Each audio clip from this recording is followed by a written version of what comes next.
Hello friend, मैं are के एक बार फिर से आपका इस हमारे यूट्यूब चैनल पीएससी बायो वाला में स्वागत है। दोस्तों, पिछले लेक्चर में मैंने आपको एक टॉपिक स्टार्ट की थी, एक यूनिट स्टार्ट की थी जिसका नाम था सेंट्रीफ्यूगेशन। क्या था? सेंट्रीफ्यूगेशन और क्रोमेटोग्राफ। ठीक, यानी कि इसमें दो चीज़ पढ़ना था आपको। क्या? पहला आपको पढ़ना था सेंट्रीफ्यूगेशन एंड क्रोमेटोग्राफी। तो मैंने सेंट्रीफ्यूगेशन को स्टार्ट किया था। ठीक, सेंट्रीफ्यूगेशन को मैंने पढ़ाते पढ़ाते लगभग 3 या 4 लेक्चर ले लिया था। आज हम लोग पिछले लेक्चर में मैंने क्या क्या हाई स्पीड सेंट्रीफ्यूग और अल्ट्रा सेंट्रीफ्यूग दोनों को कवर कर दिया। यानी कि मैंने अभी तक प्रिंसिपल ऑफ सेंट्रीफ्यूगेशन, उसके बाद टाइप्स ऑफ सेंट्रीफ्यूगेशन, यानी कि ये 2 टॉपिक खत्म कर दी थी लगभग 3 लेक्चर में। ठीक, 3 लेक्चर में प्रिंसिपल ऑफ सेंट्रीफ्यूगेशन और टाइप्स ऑफ सेंट्रीफ्यूगेशन में 2 चीज़ें बताई। क्या क्या बताई थी उसको समझिए। पहला था हाई स्पीड सेंट्रीफ्यूग, दूसरा था अल्ट्रा सेंट्रीफ्यूग। ठीक, आज इस वीडियो में हम लोग टाइप्स ऑफ रोटर के बारे में समझेंगे। यानी कि जो सेंट्रीफ्यूग होता है उसमें एक रोटर लगा होता है, वो रोटर कितने प्रकार के होते हैं वो समझते हैं। तो यहीं पे दिया गया कि इसमें आपको 3 रोटर के बारे में जानना है। तो पहला है आपका वर्टिकल, दूसरा है स्विंग आउट, तीसरा है फिक्स्ड एंगल। ठीक, यानी कि ये 3 आपको पढ़ने हैं। क्या? आपके क्या रोटर, 3 रोटर के बारे में आपको यहाँ पे जानना है। ठीक, तो पहला आपका वर्टिकल, दूसरा है स्विंग आउट और तीसरा है आपका फिक्स्ड। ठीक, यानी कि 3 क्या क्या है एक बार फिर समझिए आप लोग। वर्टिकल, स्विंग आउट और फिक्स्ड एंगल। तो आइए पहले हम स्टार्ट करते हैं किसको? रोटर को। टाइप्स ऑफ रोटर, तो हमने रोटर के बारे में पहले ही बता दिया था कि रोटर का क्या वर्क है।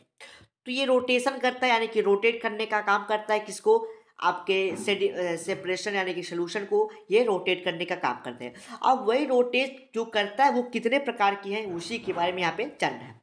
तो rotor is used in the centrifuge, यानी कि सेंट्रीफ्यूग में रोटर का उपयोग किया जाता है। आर द 3 टाइप, जो कितने प्रकार के हैं? 3 प्रकार के हैं।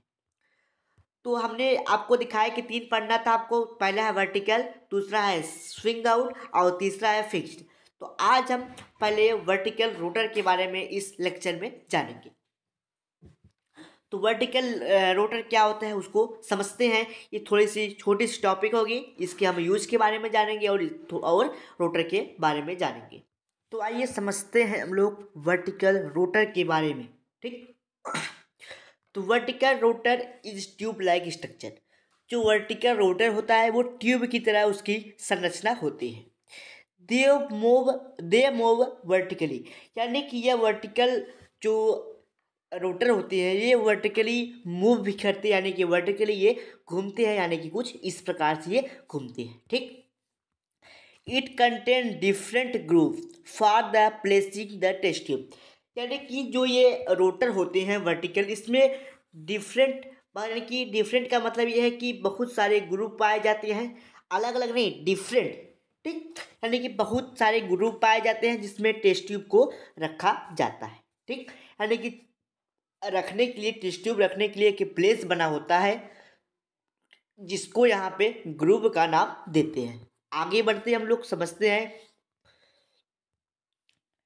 आगे दिया कि वर्टिकल एंगल रोटर, ठीक, feature the shortest path length, यानी कि जो ये वर्टिकल एंगल वाले के जो रोटर होते हैं उसकी एक फीचर है द शॉर्टेस्ट पाथ, यानी कि जो उसकी रखने की जो दूरियां होती है, पाथ मतलब रास्ता होता है, तो जो रखते हैं वो थोड़ा सा शॉर्ट होता है, छोटा होता है। ठीक, the length are any rotor type the fastest run time and be highest resolution. ठीक, यानी कि इसमें बताया कि जो ये रोटर होते हैं ये रनिंग थोड़ा फास्ट करते हैं। ठीक, यानी कि ये रनिंग करते हैं, फास्ट करते हैं, जो इससे अच्छा होता है वो भी थोड़े फास्ट करते हैं, यानी कि अल्ट्रा वाला भी और ज़्यादा फास्ट करता है।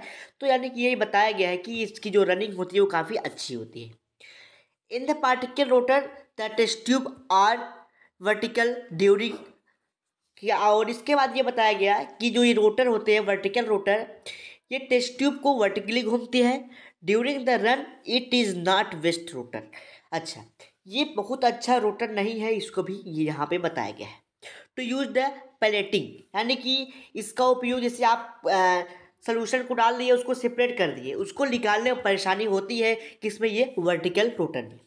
तो इसलिए ये थोड़ा सा अच्छा नहीं होता। Because the centripetal force in the perfect vertical tube expanded out, यानी कि इसमें जो सेंट्रीपिटल फोर्स लगता है, ग्रेविटेशनल फोर्स लगते हैं, वो अच्छे ढंग से नहीं लग पाता और जो सोल्यूशन होते हैं वो एक्सपेंड कर जाते हैं। ठीक, वर्टिकल ट्यूब एक्सपेंड आउट, ठीक, अलोंग द इंटायर, ठीक, outer wall of the tube. क्यों? क्योंकि जो इसका वो होता है, वॉल होता है, वो लॉन्ग होता है। ठीक, वॉल, सॉरी, इसमें जो होता है वो इंटायर होता है। ठीक, इंटायर आउटर वॉल क्या होता है, वो थोड़े एलॉन्ग होते हैं। अब समझते हैं यूज ऑफ वर्टिकल रोटर के। तो वर्टिकल रोटर का कैसा यूज होता है। तो रोटर है, अगर उसमें कुछ भी सेपरेशन आप रख दिए वो उसका काम करेगा, लेकिन वो अच्छे ढंग से उतना काम नहीं कर पाता। तो इसका उपयोग है, it is used in binding of DNA in calcium chloride, यानी कि कैल्शियम क्लोराइड में, ठीक, कैल्शियम क्लोराइड में डीएनए के बाइंडिंग करने का ये काम करता है। अगले पॉइंट है, it is used in gradient and density causal separation such as viral particle, यानी कि ये वायरल पार्टिकल को भी सेपरेट करने का काम करता है। आगे, it is used in density layer ending with a higher density, ठीक, causal at the tube bottom. ठीक, यानी कि ये डेंसिटी लेयर पे, यानी कि जो आपके हायर मॉलिक्यूल्स होते हैं और जो छोटे मॉलिक्यूल्स हैं, बड़े छोटे, तो उनको क्या करता है, एक की बात रखने का, यानी कि हायर को नीचे रखेगा, उससे लो को नीचे रखेगा, उससे लो को नीचे, यानी तो बताया क्या पे कि जो बॉटम होगी हाई डेंसिटी होगी उसे बॉटम पे रखेगा। It is used in the separation of high density and low density molecule.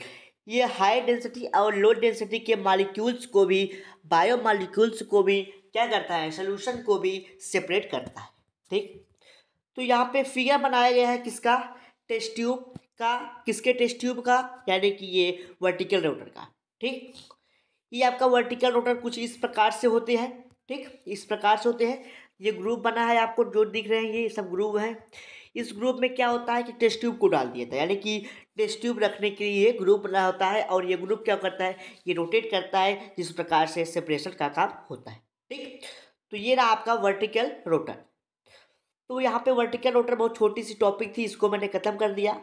अगले लेक्चर में हम लोग क्या, स्विंग आउट रोटर के बारे में समझेंगे कि स्विंग आउट रोटर क्या होता है। ठीक, तो चलिए मिलते हैं अगले लेक्चर में।